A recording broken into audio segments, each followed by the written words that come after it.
Bienvenue sur Léa.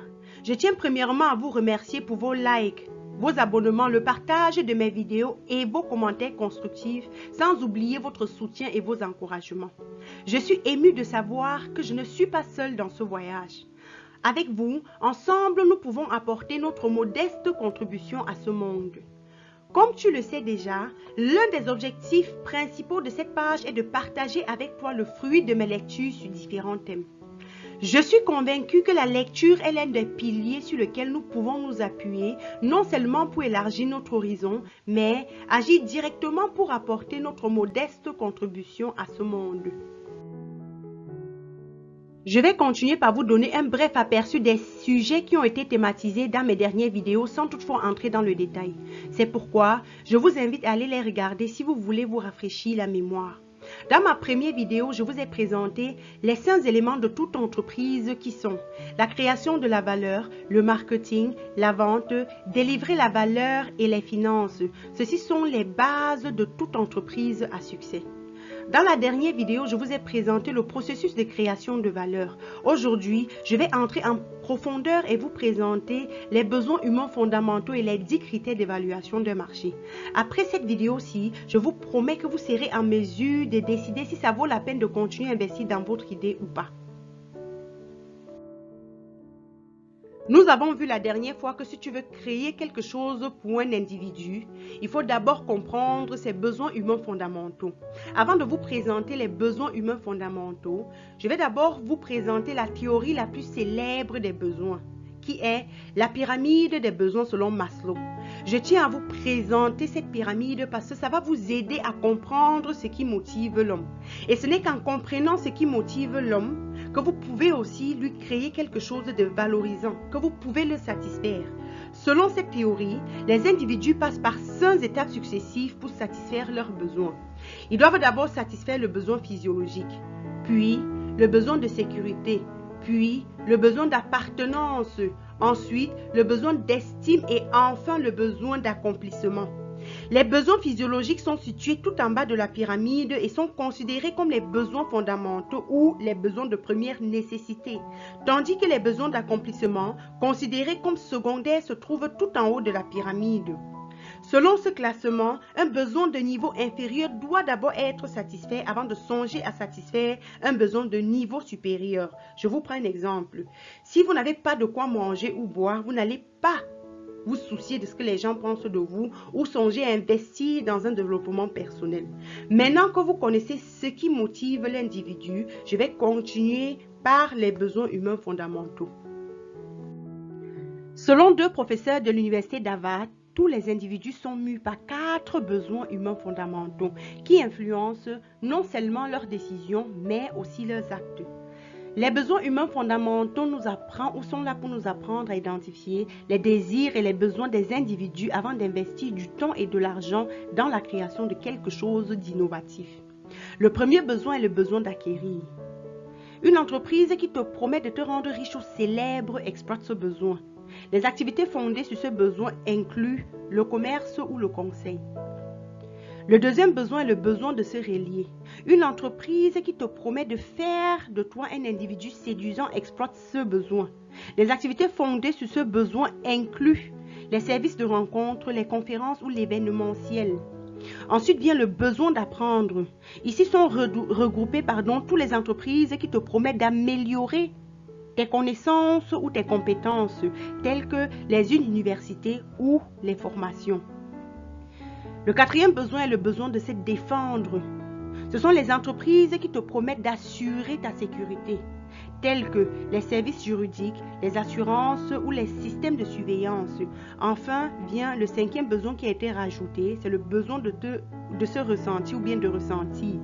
Ce sont les entreprises qui te promettent de te procurer du plaisir, tels que la restauration, les concerts, les événements sportifs ou le cinéma. Avant de te présenter les 10 critères d'évaluation d'un marché, je vais d'abord te présenter la méthodologie te permettant d'évaluer si oui ou non l'entrée dans un marché avec ton idée serait rentable. C'est pourquoi je t'invite à suivre les étapes suivantes. La première étape consiste à écrire tous les 10 critères nécessaires dont je vais te présenter dans les prochaines pages dans un document de ton choix. Ensuite, il faudra évaluer chacun de ces 10 critères sur une échelle de 0 à 10, où 0 correspond à un marché peu attractif et 10 à un marché extrêmement attractif. En cas de doute, je te recommanderais d'être plutôt conservatif qu'optimiste dans ton évaluation. Ensuite, il faudra faire la somme des résultats retenus sur les 10 critères. Si ton résultat est égal ou inférieur à 50, alors abandonne ton idée. Si ton résultat est supérieur ou égal à 75, je te recommanderais de t'y investir profondément. Mais si ton résultat est entre 50 et 75, ça pourrait être rentable. Il est important de savoir qu'une idée prometteuse n'est pas forcément vouée au succès. C'est pourquoi il faut que ton équipe et toi travaillez avec ardeur et discipline. Le premier critère est l'urgence. Ici, il faut définir à quelle mesure ton besoin répond à un désir ou un besoin immédiat. Le deuxième critère est la taille du marché. Il faut estimer à peu près combien de personnes seront prêtes à passer une commande pour ton offre.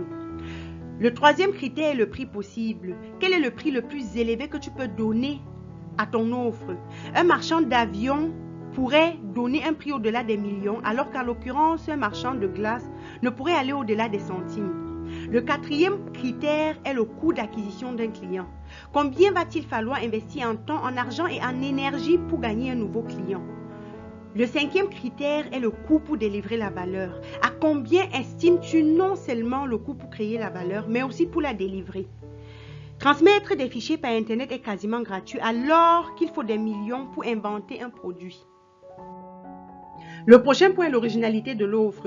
Il va falloir définir à quel point ton offre est originelle comparée à celui de la concurrence et définir si ton offre peut facilement être recopiée. Quelqu'un qui décide de se lancer par exemple dans la création d'un salon de coiffure peut facilement être recopié, contrairement à quelqu'un qui décide de se lancer dans la création de quelque chose de nouveau. Le deuxième point est la rapidité de mise sur le marché. Il va falloir définir avec quelle rapidité tu pourras commencer à vendre tes produits. Le huitième point est l'investissement initial. Combien vas-tu devoir investir dans le développement de ton produit avant de le commercialiser? Le neuvième point est le potentiel de vente additionnelle, c'est-à-dire que quoi? Peux-tu réaliser des ventes connexes à ton offre pour proposer aux clients? Je prends un exemple. Si par exemple tu achètes une lame de rasoir, tu pourrais avoir besoin par exemple de la mousse de rasage ou des lames de rechange. Le dernier et dixième point est le potentiel de persistance. Après avoir créé ton offre initiale, quel est le travail supplémentaire que tu vas devoir investir pour continuer à vendre ton offre? Maintenant que tu auras noté ces 10 critères sur une échelle de 0 à 10, il va maintenant falloir faire la somme des points. Après avoir employé les 10 critères d'évaluation d'un marché, voici ce qu'il faut retenir. Si ton résultat est inférieur ou égal à 50, abandonne ton idée. Si ton résultat est supérieur ou égal à 75, va de l'avant et continue à t'y investir. Mais par contre, si ton résultat est entre 50 et 75, ton idée pourrait être rentable, mais il va falloir t'y investir. Après avoir écouté cette vidéo, tu connais maintenant ce qui motive l'individu ainsi que ses besoins humains fondamentaux. Maintenant, tu es aussi capable de décider si ça vaut la peine de continuer à investir dans ton idée ou pas.